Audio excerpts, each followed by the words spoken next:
Hi friends, ಎಲ್ಲರಿಗೂ ನಮಸ್ಕಾರ. ನಾನೀಗ ಮಕ್ಕಳ ಲಂಚ್ ಬಾಕ್ಸಿಗೆ ಈಸಿಯಾಗಿ ಮಾಡ್ತಕ್ಕಂಥ ವೆಜಿಟೇಬಲ್ ಉತ್ತಪ್ಪ ಮಾಡೋದು ತೋರಿಸ್ತಾ ಇದ್ದೀನಿ. ಈಗ ವೆಜಿಟೇಬಲ್ ಉತ್ತಪ್ಪ ಯಾವ ಥರ ಮಾಡೋದಂತ ತೋರಿಸ್ತಾ ಇದ್ದೀನಿ. ಈಗಿದು ಆ ದೋಸೆ ಹಂಚನ್ನ ಕಾಯಕ್ಕೆ ಇಟ್ಕೊಳ್ರಿ. ಹಂಚು ಚೆನ್ನಾಗಿ ಕಾಯಲಿ. ಕಾದ್ಮೇಲೆ ನೀವು ಮಾಮೂಲಾಗಿ ಮನೆಯಲ್ಲಿ ಮಾಡ್ಕೊಂಡಿರ್ತಕ್ಕಂಥ ದೋಸೆ ಹಿಟ್ಟಿರುತ್ತಲ್ಲ, ಅದೇ ಹಿಟ್ಟಿಗೆ ಯಾವ ಥರ ಮಾಡೋದಂತ ತೋರಿಸ್ತೀನಿ. ಹಂಚು ಚೆನ್ನಾಗಿ ಕಾಯಲಿ. ಈಗ ಹಂಚು ಕಾದದ್ದು ನೋಡ್ರಿ. ಈ ಹಂಚಿಗೆ ಸ್ವಲ್ಪ ನೀವು ತಣ್ಣೀರನ್ನ ಈ ಥರ ಚುಮ್ಸ್ಕೊಳ್ರಿ.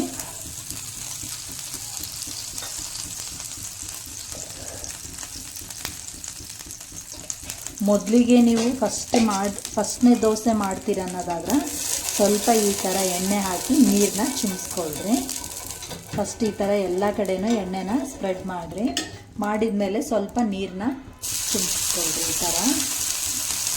ಈಗ ಹಂಚು ಚೆನ್ನಾಗಿ ಕಾರುತ್ತೆ. ಈಗ ಇದಕ್ಕೆ ದೋಸೆ ಹಾಕ್ಕೊಂಡ್ರಿ.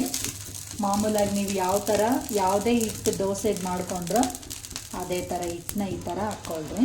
ಹಾಕ್ಕೊಂಡು ದೋಸೆನ ನೀವು ಉತ್ತಪ್ಪದ ರೀತಿಗೆ ದೋಸೆನ ಹಾಕ್ಕೊಳ್ರಿ. ಸ್ವಲ್ಪ ದಪ್ಪನೇ ಇರಲಿ, ಭಾಳ ತೆಳ್ಳಗೇನು ಮಾಡೋದು ಬೇಡ. ಈ ಥರ ದಪ್ಪ ಇರ್ತಕ್ಕಂಥದಕ್ಕೆ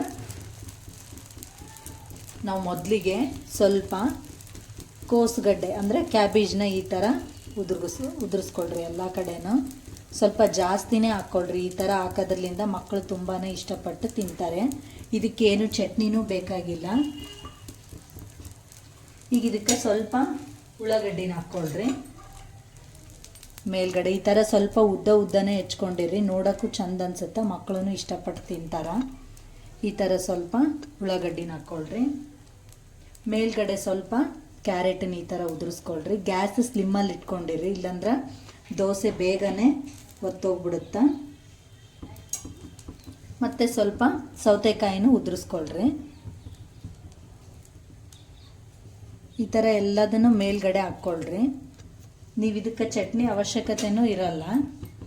ಈಗ ಇದಕ್ಕೊಂದು ಮೇಲ್ಗಡೆ ಒಂದು ಸ್ವಲ್ಪ ಎಣ್ಣೆ ಹಾಕಿ ಒಂದು ಪ್ಲೇಟ್ ಮುಚ್ಚಿಟ್ಕೊಂಡ್ಬಿಡ್ರಿ. ನಿಮಗೆ ಬೇಕು ಅನಿಸಿದರೆ ಉಪ್ಪು ಹಾಕ್ಕೊಳ್ರಿ. ಇಲ್ಲಾಂದರೆ ನೀವು ಹಿಟ್ಟಿಗೆ ಹಾಕಿರ್ತಕ್ಕಂಥ ಉಪ್ಪು ಸಾಕು ಅನಿಸಿದ್ರೆ ಅಷ್ಟಾದ್ರೂ ಬಿಡ್ರಿ. ಈ ಥರ ಎಲ್ಲ ಕಡೆ ನೀಟಾಗಿ ಸ್ಪ್ರೆಡ್ ಮಾಡ್ಕೊಳ್ರಿ.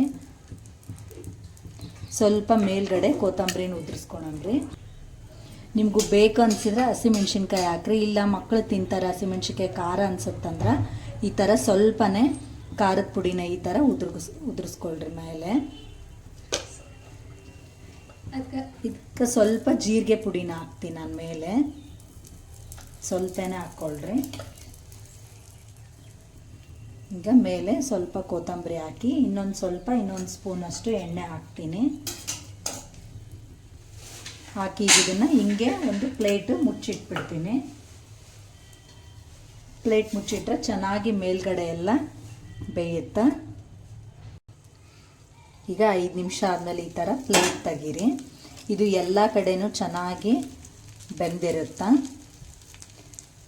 ಈಗ ಈ ಥರ ನೀವು ಮಾಡಿಕೊಟ್ರೆ ಮಕ್ಕಳನ್ನು ಇಷ್ಟಪಟ್ಟು ತಿಂತಾರೆ. ಇದನ್ನೇನು ನೀವು ಮತ್ತೆ ಒಳಿಸೋಕೆ ಅವಶ್ಯಕತೆ ಇಲ್ಲ. ಇದೇ ಥರ ಹಿಂಗೆ ಫೋಲ್ಡ್ ಮಾಡಿರಿ.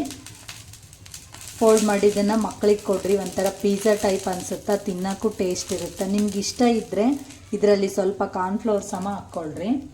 ಈ ಥರ ವೆಜಿಟೇಬಲ್ ಉತ್ತಪ್ಪ ನಿಮ್ಗೆ ಇಷ್ಟ ಆಯ್ತಂದರೆ ಈ ವಿಡಿಯೋ ಇಷ್ಟ ಆದರೆ ಲೈಕ್ ಮಾಡಿರಿ, ಶೇರ್ ಮಾಡಿರಿ, ಕಮೆಂಟ್ ಮಾಡಿರಿ. ಮತ್ತು ಮುಂದಿನ ವಿಡಿಯೋದಾಗ ಭೇಟಿ ಆಗೋಣ. ಬಾಯ್.